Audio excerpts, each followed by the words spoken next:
Hey, good morning, everybody. Robert Phoenix back again. It's Monday morning, Memorial Day, here in the great state of Texas. With the new version of Texas, obviously the Earth changes have happened, the pole shift has happened, and this is actually now where Dripping Springs used to be, and it's fantastic, absolutely fantastic. So I waited long enough, and now I'm on the edge of paradise here. Anyway, we all know this is just a virtual background for you in this moment. I'm a virtual person. You are a virtual audience. We are a virtual family. So let's get virtual together. Let's virtual signal with one another. It is Monday, Memorial Day. Getting a bit of a late start. Had a late show last night, and man, the storm was crazy. Absolutely crazy. Fantastically insane, crazy, elemental, wild, disruptive nature unleashed, raw, primal in its full force. And I'm glad to say everything's intact.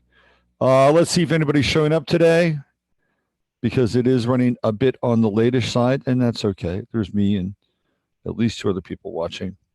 I'm going to be going for about a half an hour today just to set the clock for the rest of the week. Hey, there's Tamara. Hi, Tamara. Glad you got the notice. I will be back tomorrow at 8:45 a.m. Central Standard Time, and I'll be hitting those marks every day, 8:45, 8:45. So this is just a bit of a follow-up from last night's marathon show, which went over 2 hours. And if you missed it, you can find it here on this channel. And I talk a lot about Mars and Pisces and the virtue signal, the really loudly broadcast virtue signal where people are wearing masks and they're wearing T-shirts, and now they're adopting uniforms, and it's now we have the signs all over town. Fredericksburg strong, Kerrville strong. This fucking strong thing, which started with who?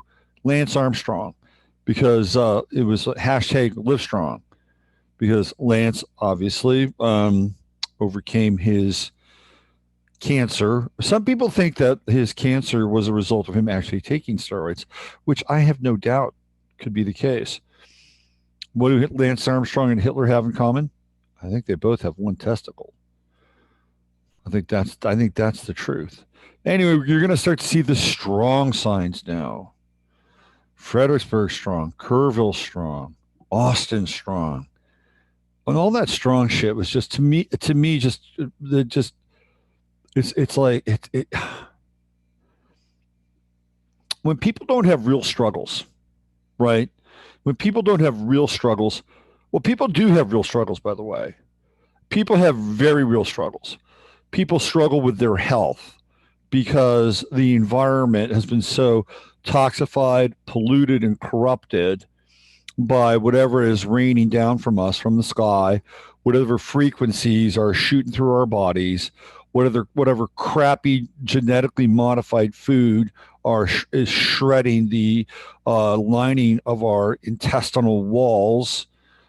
People are severely health challenged. Okay, most people have taken a lifetime's worth of vaccines, especially some of the younger generations, basically from like the late 70s onwards, the early 80s, man, the vaccine machine got cranked up. I was lucky. I didn't have a ton of vaccines growing up. I think I had MMR, and I think I had the polio. I had about five when I was a kid.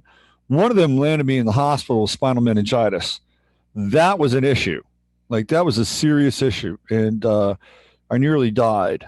And they brought in I've told the story before. They brought in the priest and everything. I was baptized and given my last rites simultaneously. How's that for a Scorpio rising? I got the water. It's like, here you go, welcome, and maybe see you later, right? It's like, okay. So we got the vaccine issue. We've got the genetically modified food issue. We've got generations worth of vaccines, right? It's not just the person getting the vaccines, but it's their parents and the impairment that their parents have suffered as a result of vaccines. And this is just getting passed on down the line, right? It's terrible. It's bad stuff. Bad stuff.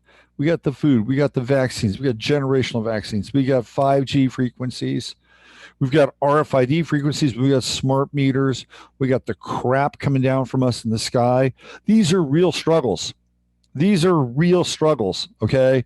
Now we had this whole offshoring of all these jobs to China, people losing manufacturing jobs. Now, guess what? The service jobs are going to go away. We've just seen the service economy. They just took essentially a panzer division to the service economy and just blew it up. If you were not considered a quote unquote essential business or essential service, you're screwed. You're screwed. Right? We went from a manufacturing economy to a service economy. And then you say, service economy, you're done. We're going to use coronavirus.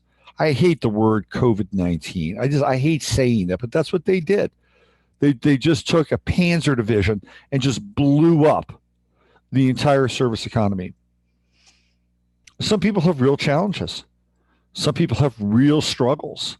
Not some fake, phony bullshit, #strong struggle, right? Some people not, let's just keep rolling, right? With all the inherent physical issues that we all have to deal with. What about the psychological and the spiritual and the emotional issues that people have had to deal with in their lives?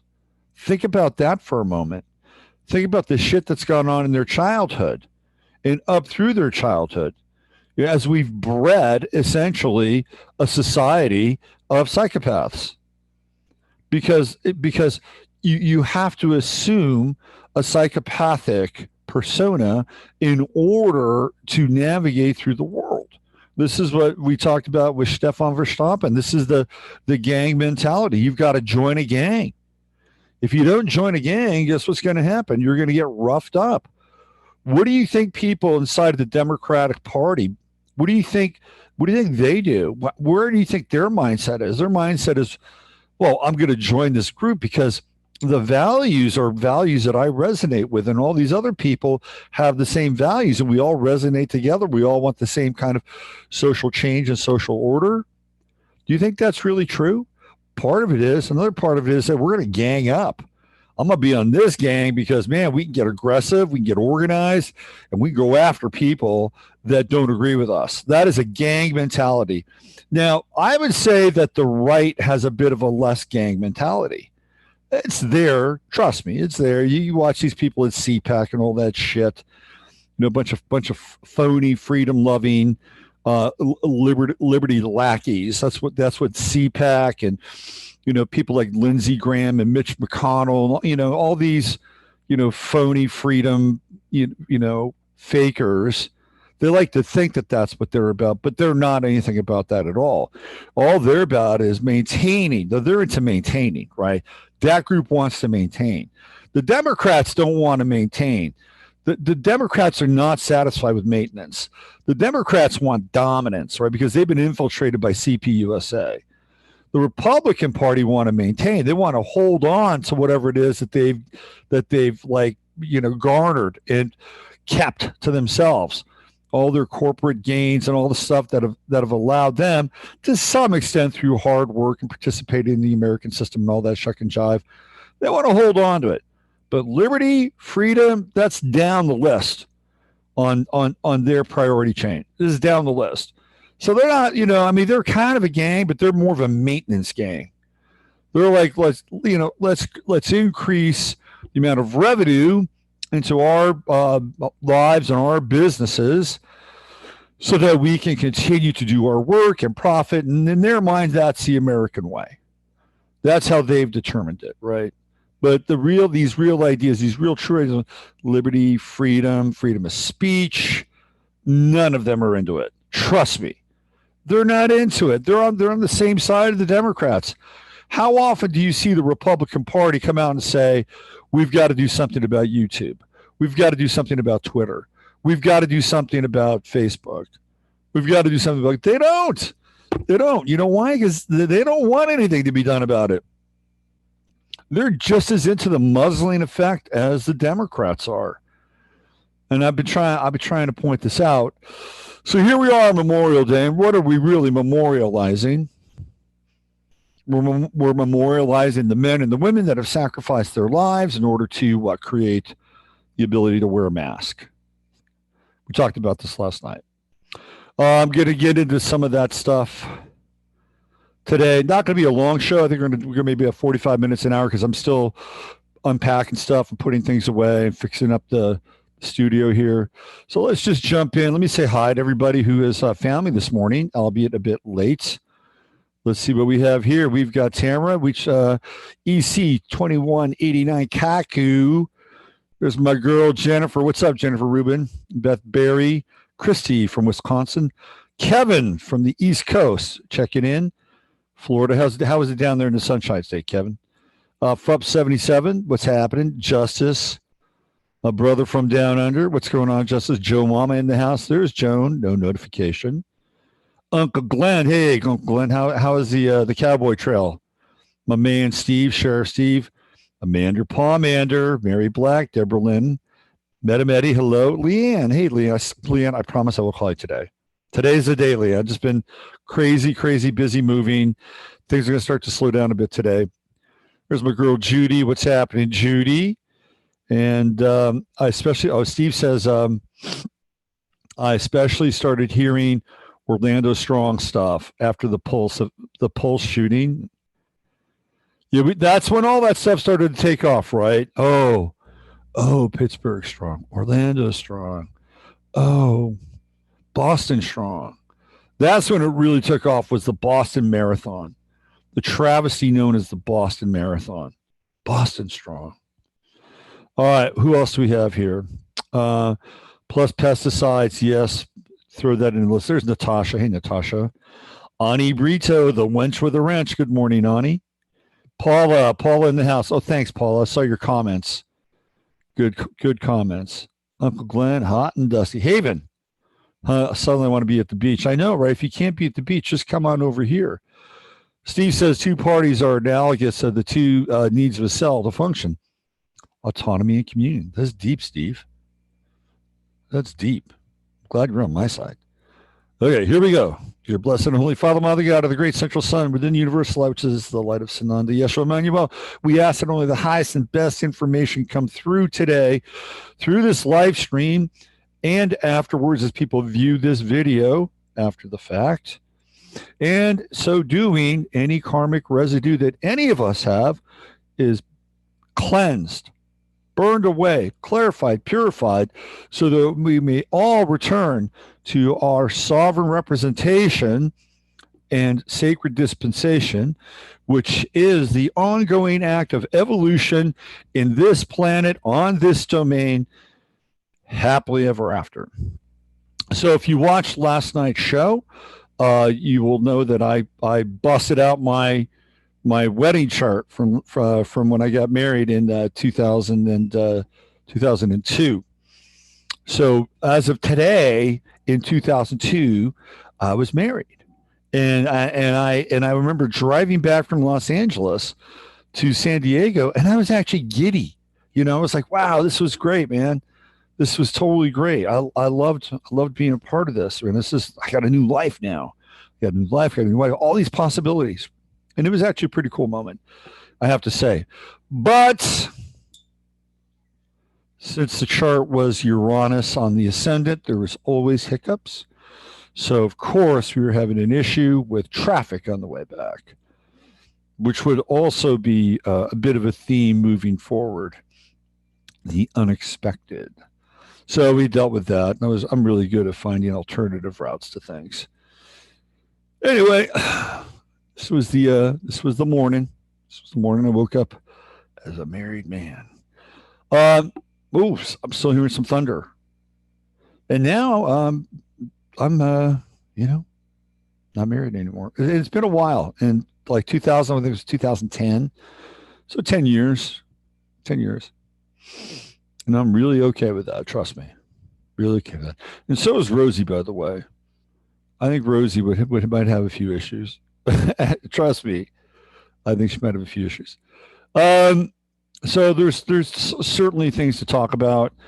The contact tracers are going to start to come out in force. That's a given. It's going to happen.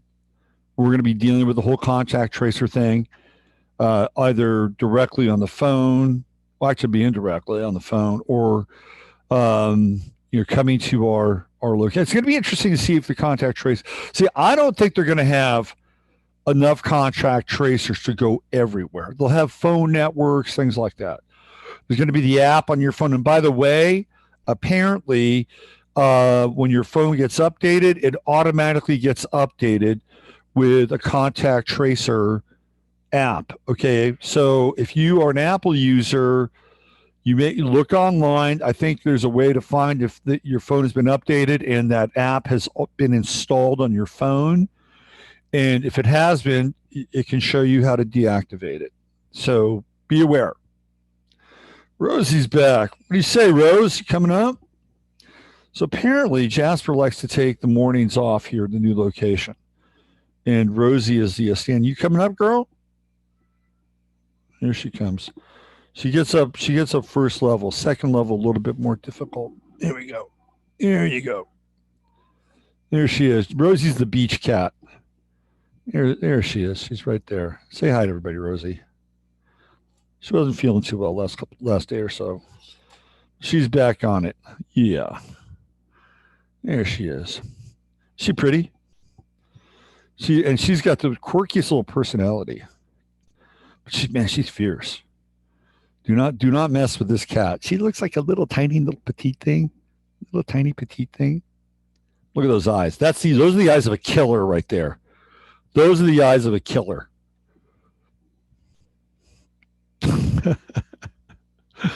I like messing with Rosie.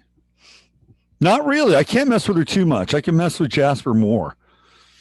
I was, like sometimes I box with Jasper. This morning I was boxing with Rosie. Man, Rosie doesn't spar. Jasper spars. Rosie goes from light sparring into damage. She inflicts damage. Okay. She inflicts damage. Oh, Rosie. Okay. Enough, Rosie. So the contact tracer thing, here's what's going to happen. They're going to hit cities. Okay. They're going to hit cities because that's where the concentration of people are. This is another reason why you want to leave a city. You want to get out of the cities. You don't want to hang out in the city. No, a lot of you are hanging out in cities and you have to hang out with cities, and I get it, right? There's no judgment there. No judgment. But if I were you, and I was you, I was living in a city, and then I left and I went to a smaller place, which I highly recommend, by the way. Now, the small place, of course, is also a very subjective kind of thing. Like you need to live in a good small place, and not just because the place is smaller doesn't make it always better. Let's be clear about that. You got to be selective. But I've told this story before. It was kind of an interesting story. So back in 1996, I was traveling started off in Taos. So I was hanging out in Taos for a few weeks, and I was doing tarot readings in Taos. I had a great time there, by the way. Really great time in Taos. So I went from Taos all the way to Austin because I was involved in this whole life expo deal. And I was going to go do tarot readings in Austin. Had never been to Austin before. And of course, you take 10 and then take 290, and 290 brings you through the town that I'm currently in, Fredericksburg. And I remember the first time I drove through Fredericksburg, because you're just driving for miles in Texas and you don't see shit. There's just nothing. And all of a sudden, I come upon this place, and it's green and it's lush. It was August, so, it was nice and green and lush. Green and lush. I'm like, wow, this is a pretty cool little place. And then I remember turning on the radio, and I was listening to some kind of outlaw country. Now, country's not my thing. I do like a few songs, but it's not my genre. But I was listening to some outlaw country stuff. I'm like, this is a cool tune. And I'm coming, and it's like, this is kind of a cool place, man. Who lives here? I wonder what it would like to be like to live here. I wonder if they have some like cool artist type people that live in this place. I'm listening to some kind of cool outlaw country stuff. They started to have this image of sort of living, in a, kind of off the road, slightly off the grid in this area. I'm like, man, this could be all right. This could be an all right place. And I just kept driving. And then a few miles out of town, I'll never forget this. This is back when there wasn't a lot of traffic. I remember seeing a turtle in the middle of the road. And I told this story before. I remember seeing this turtle in the middle of the road on its back. I pulled over. I'm like, I gotta pick that turtle up. So I picked the turtle up and I walked over to this big turtle to the other side of the road, tortoise, kind of a small tortoise. Went over to the other side of the road and I put him down and he took off. And I thought, life is metaphoric. It's metaphoric. And so there was this life form who was upside down. And then I assisted it, got it right side up. And ultimately, I realized that I became the turtle. Right? Many years later, I was the turtle. And then I picked myself up and turned myself over and brought myself to the other side, which for me was leaving Austin with some degree of sacrifice, by the way. I won't sugarcoat it. Some degree of sacrifice. But here I am out here in God's country with the Germans. And it's been pretty good. Not perfect. Trust me. These people didn't have enough presence or foresight to vote out fluoride, but that's another story. I've forgiven them. Not that they give a shit, but I've forgiven them. Okay, so the contact tracers will hit the cities, which means that probably you don't want to be there. If you can, again, I say get out. But if you are in a city, the first thing you don't want to do is if you see a strange number, let's say you see a number from Atlanta on your phone, which is where the CDC is. I believe the area code's 404, if I'm not mistaken. VV might be able to clarify that. She's in chat, more than likely. Don't answer your phone. Let it go to voicemail. You don't have to pick up your phone for everybody. In fact, I rarely pick up my phone. The only people I pick up my phone for are people that I actually know. If I don't know who they are, it goes to voicemail. That's a really, really good strategy. Okay? Really good strategy. Secondly, if anybody comes to your door, and I've said this before, you don't have to answer your door. You don't have to answer it. If somebody knocks on the door or rings the doorbell, you don't have to open it. You don't even have to talk to them. Now, that's a really radical approach. Not talking to the person on the other side of the door. You don't even have to acknowledge them. It's the way it is. You don't. So what are they going to do? You're going to stand there? They're going to ram your door down? No. They're going to leave eventually. They may come back eventually, but guess what? You don't have to do it. You don't have to talk to them. You don't have to do any of this stuff because by opening the door or talking to them, you are automatically entering into a contract. You're automatically entering a contract. Why? Because you are activating language. And language is the script for any contract, okay? The script for any contract. And of course, there's body language, but that's a whole different thing. So don't talk to them. Don't answer your door. Don't even acknowledge them. Don't try to play it cute and say, I know you're there, but I don't have to answer the door, right? Don't even do that. No matter how good that might feel, kind of a subtle FU, don't even do that. Don't answer your phone if you don't know where the call is emanating from. And don't answer your door. Let them move on, right? Move on, please. Move on. So Rosie says, move on. All right, so that's the first thing that you want to wrap your head around with the so-called contact tracers, and they are going to be out in force. They're going to happen. It's happening. One of the things that was really, in my estimation, something that I stumbled upon, especially with this Mars and Pisces, and this idea that not just the contact tracers are an army. They're an army. And they may actually employ an army, also known as the National Guard, in order to, get people on board with the contact tracing concept. Okay. But I wanted to show you guys something so you can wrap your head around this a little bit.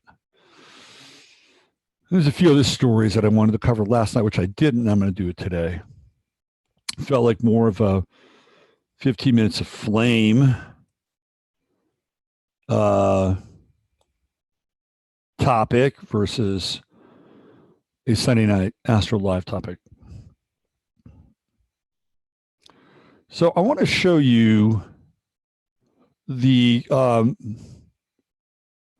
just going to show you a bunch of images here. It's a kind of a Google thing. So when I was getting into this Mars and Pisces theme that we were talking about last night, one of the groups I was really interested in was the Knights Hospitalier. And so here we have this image of Mars and Pisces with this very, very specific group. And of course, what we see here is a version of the Iron Cross, which is emblazoned on their chest. Now, the Knights Hospitalier came into being in, guess where? Jerusalem. And they were the group. Oh, look, you can even get your own Knights Hospitalier hoodie and sweatshirt. Look at that. How cool is that? The Knights Hospitalier were a group that created the first hospital. Okay. So we get hospital from these characters, the Knights Hospitalier, or the Knights of the Hospital. And they are also connected to, guess who? The Templar, the Knights Templar, because the Knights Templar are the guys who in Jerusalem theoretically find the secret, the big secret, which is twofold, right? They find the bloodline of Yeshua. They find the bloodline, they find the Sangreal. And the Sangreal is traced to where? The south of France. And then they use this information in order to extort money from the Catholic Church and become quite powerful. And the Knights Templar is the first group that is involved in banking in a serious way. First, quote unquote, modern group. And the way that they set this thing up is that they would be able to have these Knights Templar lodges around Europe and even in some places, the so-called Middle East. And then if you were traveling and you didn't want to carry all that money, what you would do is you would give your money to a Knights Templar group. Let's say it was in Lyon, okay? And you wanted to travel to Paris. So you would have a certificate that would be redeemable with the Knights Templar in Paris. And of course, they would charge a fee for this. They also were into interest-bearing lending, not just banking, and a sort of advanced version of a check or credit system. So the Knights Templar rose to great power economically and also politically because they were the holder of secrets. Now, theoretically, the other secret was that they discovered down in the bowels of Solomon's temple the secrets of Baphomet. And Baphomet, of course, being this legendary kind of god, right? This legendary entity, which is represented by the sign of Capricorn, which we are now in intensely with Pluto in Capricorn, Jupiter in Capricorn, Saturn about to re-enter the Capricornian theater again. This is the time of Baphomet. This is the rise of Baphomet, and Baphomet being, of course, the lord or overseer of the lodge, which later evolves into Freemasonry vis-a-vis what happens to the Knights Templar on Friday the 13th, and they are slaughtered, mostly slaughtered, of course, Jacques de Molay, part of that slaughter. And then where do they wind up? They wind up ultimately in Scotland, and they are the founders of Rosslyn Chapel. Now, Eileen, who's listened to the show fairly frequently. Very bright person, and really can drill down into genealogy. Now, remember, I was talking about how I felt like on Friday's show that Tom Hanks was connected to a Merovingian bloodline. That was just my intuition. Now, Eileen has traced Tom Hanks all the way back to the founders of his lineage, all the way back to the founders of the Roslyn Chapel. There we go. So now we've got a connection between Hanks and Roslyn Chapel, and Hanks as Robert Langdon inside of Dan Brown's novel and trilogy series about the Da Vinci Code, the Knights Templar, the blood of the Sangreal, the lineage of the Sangreal, right, and the Merovingian bloodline. So there is indeed some pieces now being put into place. And I sent Eileen an email this morning, hopefully that she can actually, give me a few more specific pieces. One of the things that she did share with me, which is clear and available online, is that Hanks is related to Lincoln, Abraham Lincoln, probably on both sides, but clearly with Mary Todd Lincoln, the woman that Lincoln supposedly marries. Okay, so some interesting stuff. And the Tom Hanks piece is going to continue to evolve as people, assemble and gather more information, and I begin to look into it a bit more. But the Knights Hospitalier, Mars and Pisces, they were the ones that created the first hospital because, of course, they go into Jerusalem to theoretically free Jerusalem from the Saracens, who were occupying Jerusalem at the time. And, Christians and Muslims were kind of getting along. It wasn't like it was that big of a deal, okay? But the Knights Templar in the First Crusade, of course, there were 3 major crusades. The second one was an absolute disaster. Absolute disaster. And Saladin just completely trapped the Knights, completely trapped them. And then the Third Crusade with Richard the Lionhearted, Richard the Lionheart actually outsmarted Saladin, outsmarted him. And Richard the Lionheart was should have been more like, I don't know, he wasn't really Lionhearted. He was brutal. I mean, when he went through a town, he went through like his cousin's town. Where was it? Was it in Germany? It might have been South Germany.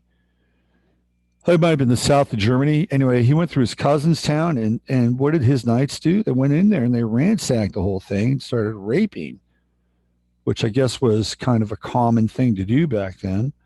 And he was even related to the guy. I mean, that gives you an idea of Richard the Lionheart. Anyway, the Knights Templar, they show up in Jerusalem because they're fighting the Saracens. And guess what? They've got to have a place for people to get better. And so they create the hospital. We get the hospital from the Knights Templar, or the Knights du Hospitalier, right, which are connected to the Templars. There's a split off group, although theoretically they're all kind of one knightly band, right? But it's not the Templars, it's the Hospitalier that create the hospital. So when we get into Mars and Pisces, this whole idea of the hospital has military roots. It totally has military roots. Now, the Knights Hospitalier, du Hospitalier, have split off, and they are now the Knights of Malta because they actually occupied Malta for a while. That was their thing. They occupied Malta. So here you go. Here are the Knights of Malta. And they eventually wind up, guess what? Protecting the Pope. Right? So the Knights of Malta protect the Pope. Now, their patron saint is John the Baptist. They love John the Baptist. John the Baptist is also a very key figure, right? Very key figure in Freemasonry. They like him a lot more than they like Jesus, by the way. So here we have the Sovereign Order of St. John, and we see the double eagle right here, right? which in and of its own right is very much reminiscent of the symbol of Tartaria. Now, I have not done a deep dive into the Knights Hospitalier in Tartaria. I think there's some there. But clearly, these are the guys that set up historically the very first hospital in Jerusalem, right? So now we have a context, right? We have a context. We have a context in that this whole idea of the hospital actually has military roots. Hospitals are connected. They're connected to occupation, right? Because they were trying to occupy Jerusalem. And in order to deal with the wounded, they had to have a place to bring them and stitch their wounds and all the other stuff. And this was the group. Now, the Knights du Hospitalier, or the Knights of Malta, to this day are still in existence, not just as a guard, that is connected to the Pope. So, I think the Swiss Guard is also connected to the Pope as well, if I'm not mistaken, right? But they also have a group and an organization, and and you can look at their lineage, and every year, well, not every year, but whenever the head of the Knights du Hospitalier dies, they're replaced. They're replaced. They're replaced by somebody else. And so there's been a lineage of commanders of the Knights du Hospitalier, and they still are. And I think they're more than just sort of figureheads, right? I think these guys actually are deeply embedded in the game because they've been around for such a long period of time. And as a group, you don't survive that long without having some serious intel, okay? Serious intel. But I'm bringing this up because of the Mars and Pisces thing, and that the roots of the hospital actually begin in Jerusalem with the Knights du Hospitalier. So there's a military function to hospitals. And if you look at the roots of something, when you look at the inception of a thing, right, it'll kind of blow you away to find out, like, we think that the idea of a hospital is something like benevolent, like you go there and there's this benevolent like thing that's taking place. Well, really what's happening is that hospitals receive people who are casualties of life, okay, which is really the war on the human species, whatever it is, whether it's vaccines or, any of the stuff that we talked about, genetic disorders. Now, of course, there are wars that happen between people where, they have guns and they shoot each other. And I'm not talking about big grand wars. I'm talking about like crimes of passion and things like that. And they'll wind up in hospitals too. People that get into accidents wind up in hospitals. It's a little bit different, right? And they get stitched up and they get triaged. And we're pretty good at that in the West, right? But think of the bigger war, like the war in humanity, the war on your nervous system, the war in your digestive system, the war in your circulatory system. And you are, guess what? You're a casualty of war. You're a casualty of a greater war. And where do you go? You go to the fucking hospital, right? You go to the hospital. And who started the hospital? The Knights du Hospitalier. Why? Because they were at war. The whole idea of the hospital is born out of that concept. You understand that? It's not born out of benevolence. It's not born out of, hey, there are some people who aren't feeling really well. Like that the hospital as we know it, like that doesn't get started in, I don't know. Let's think of a nice little place. What about Nice, right? Nice in the south of France. Beautiful place. Nice place to recover. Right? If you've ever been to Nice, lovely. The hospital does not start in Monaco, another lovely place. The hospital doesn't start there. It starts in Jerusalem because there's a theoretical holy war going on there, bloody holy war, and that's where they got to go, right? So this idea of the hospital starts through war. So when, and it's interesting too, right? Because, what do they call the certain areas in hospitals are called what? They're called wards, and ward is a very interesting word in and of itself, but it does have the word war inside of it, right? So, oh, he's over on the blank ward, or they're over on the blank ward. So to understand the roots and the inception of what a hospital is, it's important. Again, I'm just going to repeat this, that you recognize that the hospital was born in a hostile environment, in a place where there was a battle being sieged, and people had to recover. All right. And there's other weird instances of stuff like this happening. It's kind of like the whole idea of the penitentiary, another 12th house institution, penitentiary. Where do we get the word penitentiary from? We get it from the word penitence, right? Penitence and penitentiary are basically the same thing. And guess who practiced penitence? It was the Quakers. The Quakers practiced penitence. Like if you did something wrong, if you screwed up and you stole something, or, you screwed somebody's wife and you weren't supposed to, you had to perform penitence. And what they would do is they would socially isolate you. So you could think about what you did. The rest of the group would shun you, right? They would shun you. You wouldn't be able to interact with anybody. Sometimes this would also manifest itself in being, guess what? Quarantined. You would be quarantined to your own quarters, or your own home, or whatever, for a period of days. Somebody might drop you a basket of food, but you wouldn't see them, right? And therefore, you'd have to have a dialogue with your conscience and God, and you would perform some level of penitence. Well, the people who were going to, socially engineer the world as we know it thought this is a pretty good idea, because there, you would have jails and stuff or whatever, but you weren't going to be there for long.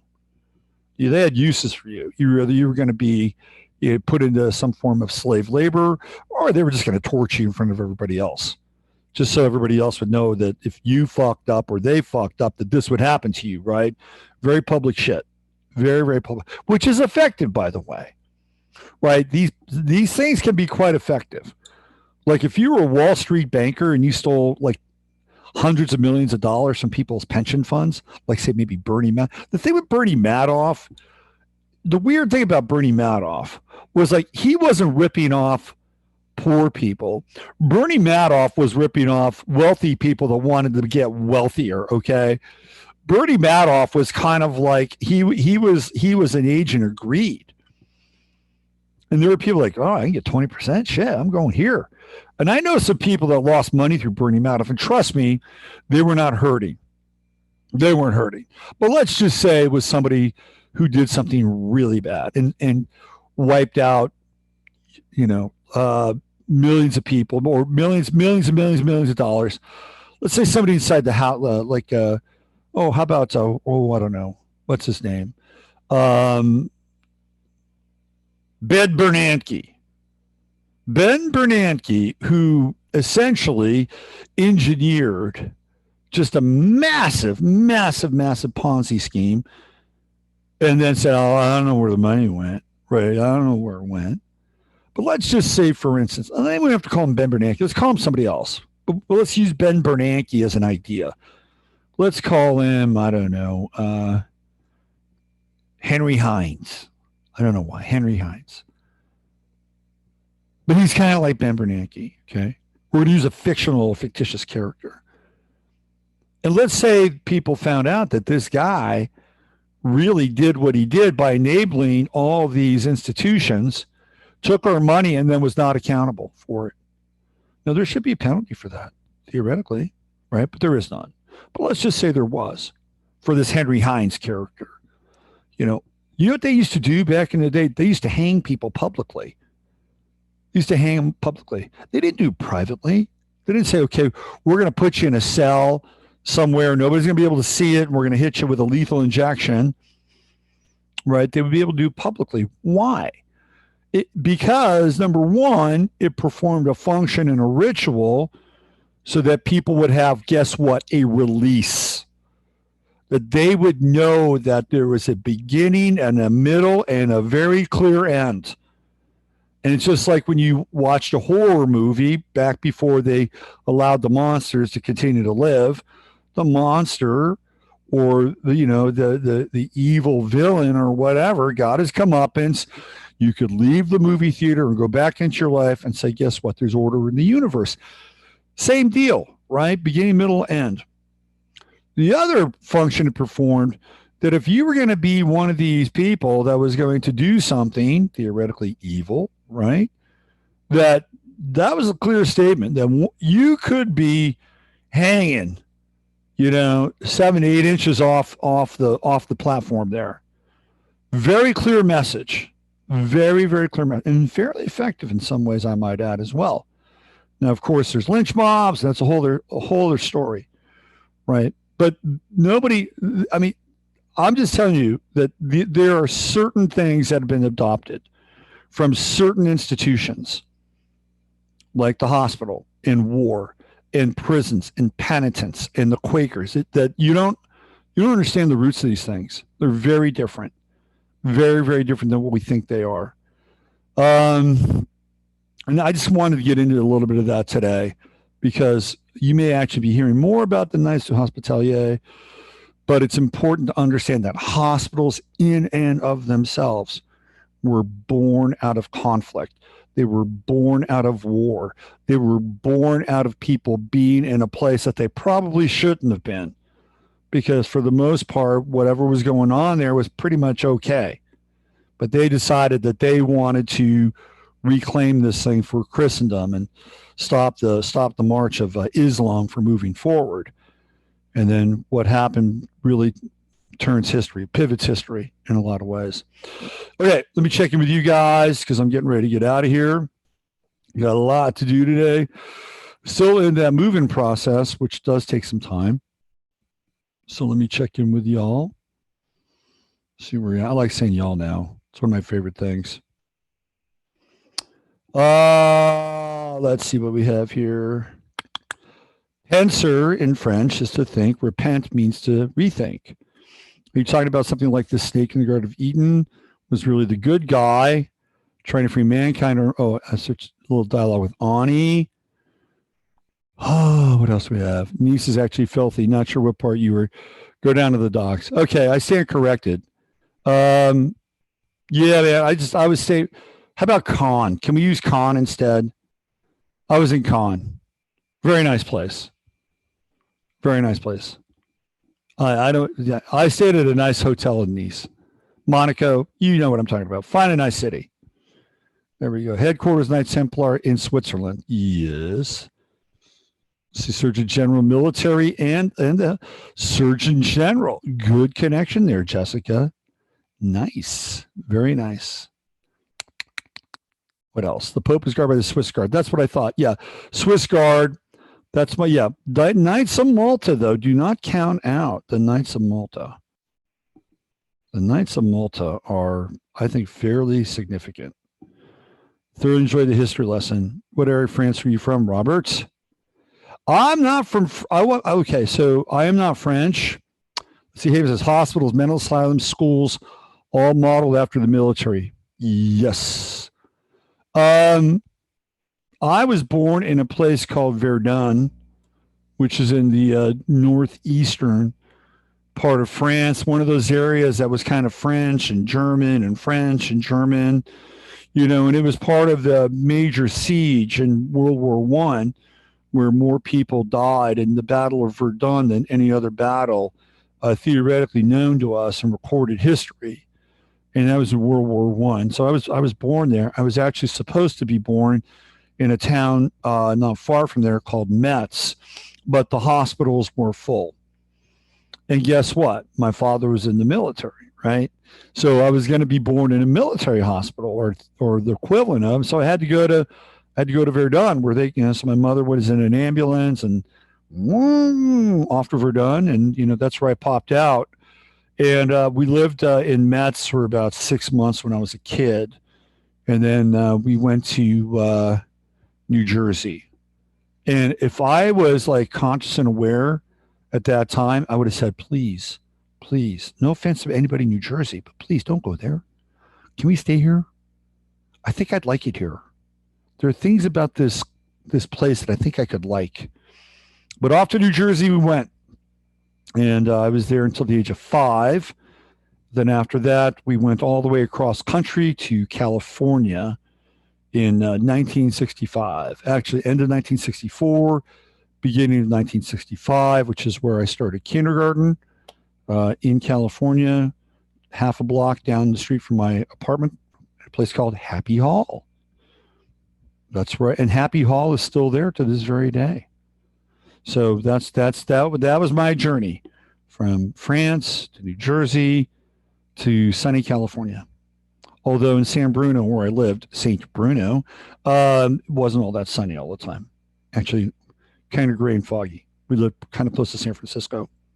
Anyway, there's my personal history lesson.